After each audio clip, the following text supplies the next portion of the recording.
अदिति, अरे ओ अदिति, आजा बेटा, मैंने आटा गूंथ दिया है, तू जल्दी से रोटियां सेक ले, तेरे पापा आते ही होंगे ऑफिस से। क्या माँ, मैं आटा गूंथ देती ना, हर रोज रोटियां क्यों बनवाती हो मुझसे? ताकि ससुराल जाकर तू नाक ना कटाए हमारी।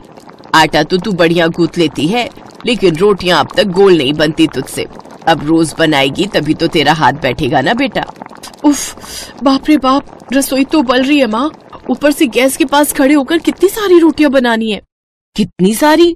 4 तेरे पापा की, 3 मेरी और 2 तेरी, बस 9 रोटियां ही तो सेकनी है। तो 9 रोटियां क्या कम होती है? अब ना बाबा ना, अभी 2 दिन पहले ही तो मैंने अपना फेशियल करवाया है, अब इतनी गर्मी में गैस के पास खड़ी रहूंगी तो पिंपल आ जाएंगे चेहरे पर। हे मेरे भगवान, ये आजकल की लड़कियों के कितने नाटक हैं। जरा हमसे पूछो, तुम्हारी उम्र में चूल्हे पर एक टाइम की 40-50 रोटियां बनाई है मैंने, जब ससुराल में पूरा परिवार साथ रहता था। हाँ तो आपका ससुराल भी तो कितनी बढ़िया जगह था, मस्त पहाड़ों के बीच, जहाँ कभी गर्मी पड़ती नहीं, ऊपर से स्नोफॉल के मजे अलग से। आहा, कितना मजा आता होगा ना। तुझे ऐसा लगता है तो ठीक है, कल ही तेरी मासी से बात करती हूँ कि वहीं पहाड़ों पर ही ढूंढ ले तेरी ससुराल। अब सच माँ, ये तो एकदम ढांसू आइडिया है, लेकिन ये मेरे दिमाग में पहले क्यों नहीं आया? ठीक है, तो फिर तेरा, आप आज के आज मासी से बात करो और उनसे बोलो कि ससुराल कैसा भी चलेगा, लेकिन मेन शर्त यह है कि लड़का वहीं का रहने वाला हो और उसका घर एकदम पीक पर, मतलब कि ऊंचाई पर होना चाहिए, जहाँ जमकर स्नोफॉल होती हो। वाह, कितना बढ़िया हो जाएगा फिर तो। स्नोफॉल देखने के लिए न छुट्टी लेने की जरूरत और न इस गर्मी से जूझने की टेंशन। चलो माँ, अब आप रोटियां बनाओ, मैं तब तक ये डिसाइड करती हूँ कि शादी के बाद अपनी रिसेप्शन पर मैं क्या पहनूंगी। ये कहकर अदिति हंसते हुए अपने कमरे में चली गई। क्या होगा इस लड़की का, एकदम बावली है।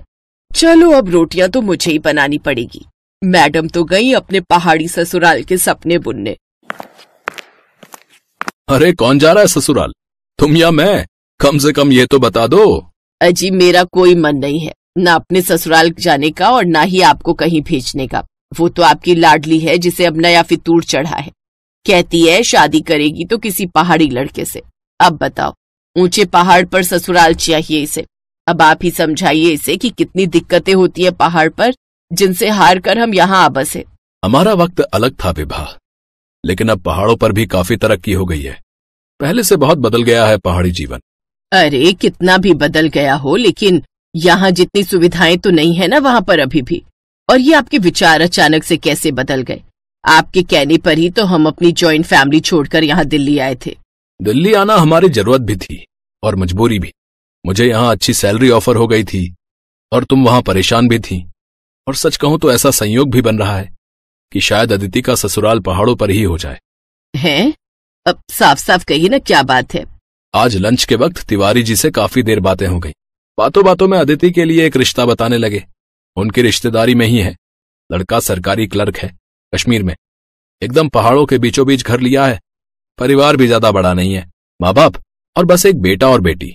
बेटे गिरीश से अपनी अदिति की शादी हो जाएगी और बेटी सुनीता की तो पहले ही शादी हो चुकी है। परिवार तो बढ़िया है, लेकिन कश्मीर, इतनी दूर अदिति को कैसे भेजेंगे जी?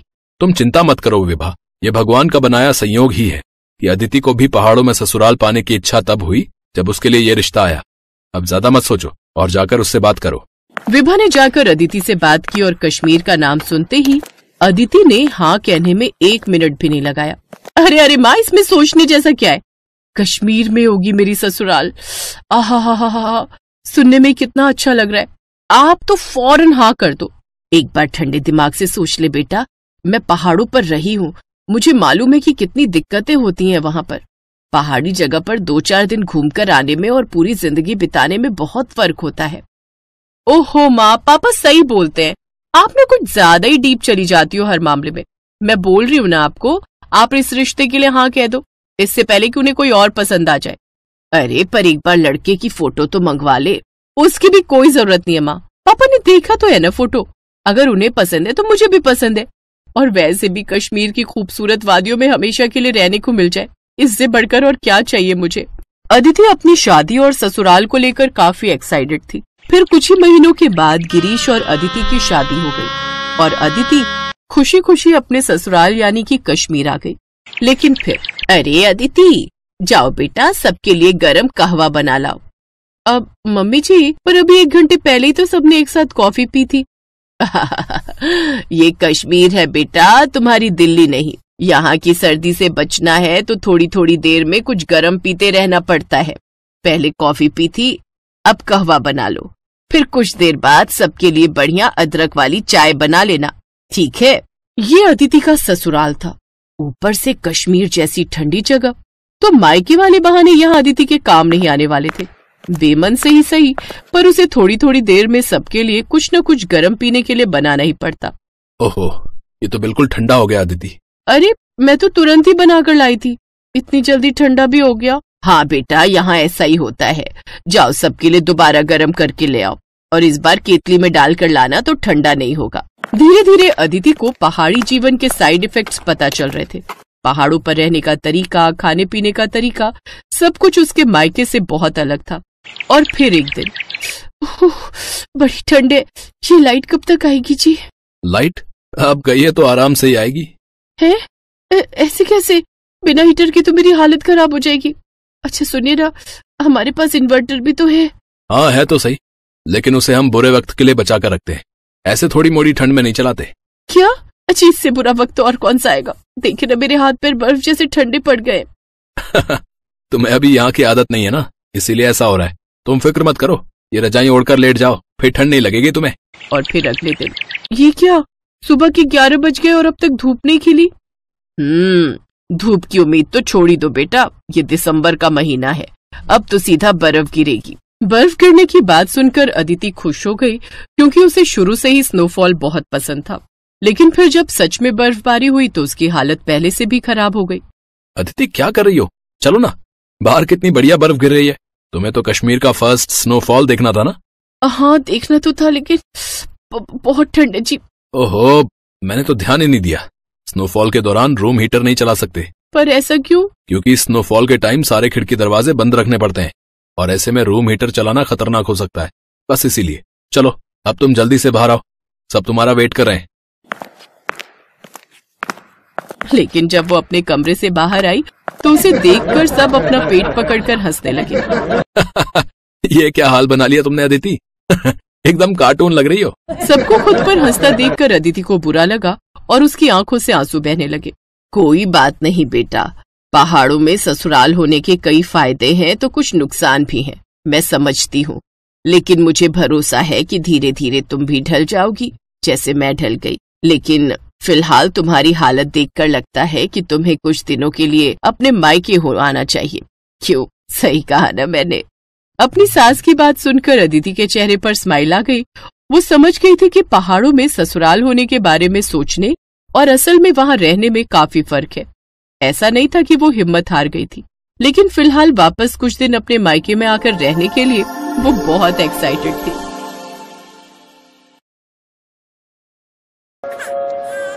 भैया जी मदद करो, मेरा बच्चा भूखा है, कुछ पैसे दे दो, बड़ी मेहरबानी होगी। भगवान जाने इन गरीबों का क्या होगा, एक तो अंधी है, ऊपर से छोटा बच्चा भी गोदी में पकड़ रखा है। क्या करूं, मुन्ना तो रोए जा रहा है। चुप हो जा मेरे बेटे। अरे संभल कर बहन, अभी रेलवे ट्रैक पर गिर जाती। रजनी, मेरी बहन इस हालत में? कौन? आवाज तो सुनी सुनी सी लगती है। अमर भैया? हाँ मेरी बहन, मैं तेरा भैया अमर। ये सब क्या हो गया? मैंने बहुत बड़ी गलती कर दी भैया, मुझे माफ कर दो। सतीश ने मुझे धोखा दे दिया भैया, आज उसी के कारण मेरी आंखों की रोशनी चली गई। उस दिन जब रजनी के साथ आखिर ऐसा क्या हुआ जो उसे इतने पैसे वाले घर की होने के बाद भी आज ये दिन देखने पड़ रहे थे। रजनी अपने भैया भाभी की लाडली बहन थी, उसके पास पैसों की कोई कमी नहीं थी। वो रानियों की तरह अपने घर में रह रही थी। भैया, मुझे इस भाई दूज पर सोने का सबसे महंगा जड़ाऊ हार ही चाहिए। हाँ हाँ मेरी प्यारी बहन, ले लेना। पूनम, तुम आज ही रजनी के साथ सुनार की दुकान पर चली जाओ। रजनी बहुत खुश थी, वो अपने भैया भाभी के साथ बहुत घुल मिल कर रहती थी। पर अचानक एक दिन रजनी की जिंदगी में सतीश नाम का एक लड़का आता है। रजनी सतीश के बारे में कुछ नहीं जानती थी। रजनी, मैं तुमसे बहुत प्यार करता हूँ, पर मैं तुम्हारी तरह पैसे वाला नहीं हूँ।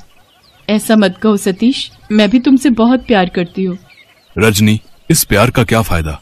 तुम्हारे भैया तुम्हारी शादी मेरे साथ कभी नहीं होने देंगे। तुम चिंता मत करो सतीश, सब हो जाएगा। मैं भैया से हमारी शादी के बारे में बात करूंगी। रजनी अमर से सतीश के बारे में बात करती है, पर अमर गुस्से में रजनी को डांट देता है। तुम्हारा दिमाग खराब हो गया रजनी, तुम्हें पता भी है उस लड़के का ना कोई काम ना कोई धंधा, फिर भी तुम उससे शादी करने के लिए कह रही हो। मैं तुम्हारी शादी उससे कभी नहीं होने दूंगा।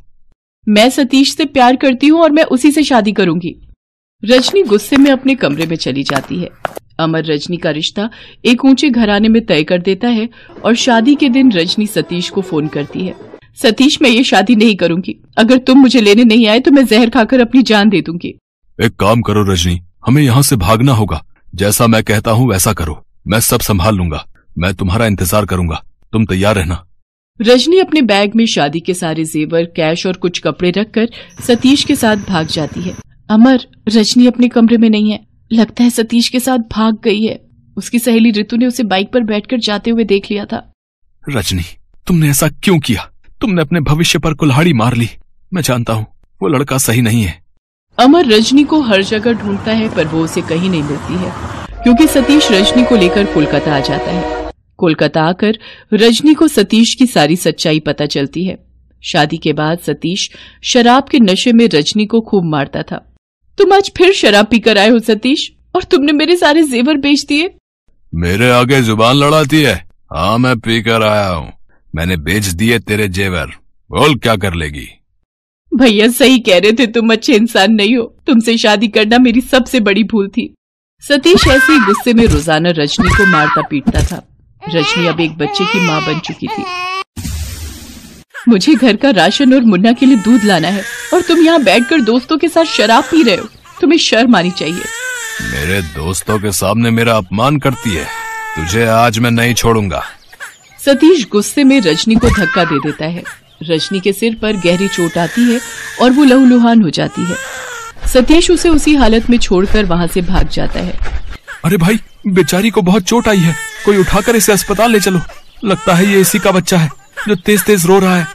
हाँ, इसका नाम रजनी है, ये इसी का बच्चा है। कुछ लोग उठाकर रजनी को हॉस्पिटल लेकर जाते हैं, पर रजनी की आंखों की रोशनी चली जाती है। सतीश का कहीं कुछ भी पता नहीं था। सतीश ने मेरे सारे जेवर बेच दिए। मुझे धोखा देकर वो भाग गया। अमर भैया, आप सही कहते थे। सतीश अच्छा लड़का नहीं है। वो मुझे और मेरे बच्चे को इस हाल में छोड़कर भाग गया। आप बीती सुनाते सुनाते रजनी की आंखें आंसुओं से भर जाती हैं और वो बहुत तेज फूट फूट कर रोने लगती है। मेरी बहन, तूने इतने दुख झेले और मुझे एक बार भी खबर देने के बारे में नहीं सोचा। तू अपने घर लौटकर क्यों नहीं आई? भैया, मैं किस मुंह से आपके पास आती? मैंने आपका इतना अपमान करवाया। अपनी शादी तोड़कर मैं सतीश के साथ भागी थी। आपकी समाज में कितनी बदनामी हुई होगी। नहीं रजनी, ऐसा मत सोच। तू मेरे लिए जान से भी प्यारी है मेरी बहना। चल, अब अपने घर चल। ला, मुन्ना को मैं पकड़ता हूँ। अमर रजनी और मुन्ना को घर ले आता है। रजनी की भाभी पूनम को भी सारी बात का पता चलता है। वो भी रजनी की यह हालत देखकर बहुत दुखी होती है। अमर शहर के जाने माने आंखों के डॉक्टर से रजनी के इलाज के बारे में बात करता है। आप चिंता मत कीजिए मिस्टर अमर, आपकी बहन की आंखों की रोशनी वापस लाना मेरी जिम्मेदारी है। डॉक्टर रजनी की आंखों का ऑपरेशन करते हैं और उसकी आंखों की रोशनी लौट आती है। कुछ दिन बाद दिवाली थी। रजनी अपने भैया भाभी के साथ मिलकर दिवाली का त्योहार मनाती है और दिवाली के एक दिन बाद भाई दूज का त्योहार था। भैया, मुझे माफ कर दो। मैंने आपका कहना ना मानकर बहुत बड़ी गलती की थी। मैंने मुन्ना के साथ कैसे गरीबी के दिन देखे हैं ये मैं ही जानती हूँ। मुझे सतीश से बहुत नफरत हो रही है। अगर वो एक बार मेरे सामने आ जाए तो मैं उसे जिंदा नहीं छोड़ूंगी। रजनी, जो हुआ उसे भूल जाओ और मुन्ना के साथ अपनी नई जिंदगी की शुरुआत करो। आओ बैठो भैया, मैं आपको भाई दूज का तिलक कर दूं। कब से मैंने और आपने मिलकर भाई दूज का त्योहार नहीं मनाया। ये देखो रजनी, तुम्हारे और मुन्ना के लिए कितने सुंदर उपहार खरीदे हैं मैंने। रजनी, तुम्हें सोने का जड़ाऊ हार पसंद है ना? देखो, मैंने सुनार से आज भाई दूज के दिन के लिए ही बनवाया था। एक भाई का तोहफा, एक प्यारी सी बहन के लिए। रजनी अपने भाई भाभी के साथ मिलकर भाई दूज का त्योहार मनाती है। अब रजनी, कैसी हो? मयंक, तुम यहाँ? अब हाँ, मुझे पता चला। अमर भैया ने मुझे तुम्हारे बारे में सब बता दिया। अगर तुम चाहो तो मैं आज भी तुमसे शादी करने के लिए तैयार हूँ। मैं तो हमेशा से ही तुम्हें बहुत प्यार करता था, करता हूँ और करता रहूंगा। मयंक, तुम बहुत अच्छे हो। मैं तुम्हें शादी के मंडप में छोड़कर भाग गई थी, फिर भी आज तुमने मेरा हाथ थामा, मेरे मुन्ने को अपनाया। कहते कहते रजनी की आंखों में आंसू आ जाते हैं। अमर अपनी बहन की जिंदगी फिर से संवारना चाहता था, इसलिए वो कुछ समय बाद रजनी की शादी मयंक के साथ धूमधाम से करता है। रजनी अपने पति मयंक और मुन्ना के साथ खुशी खुशी जीवन बिताने लगती है।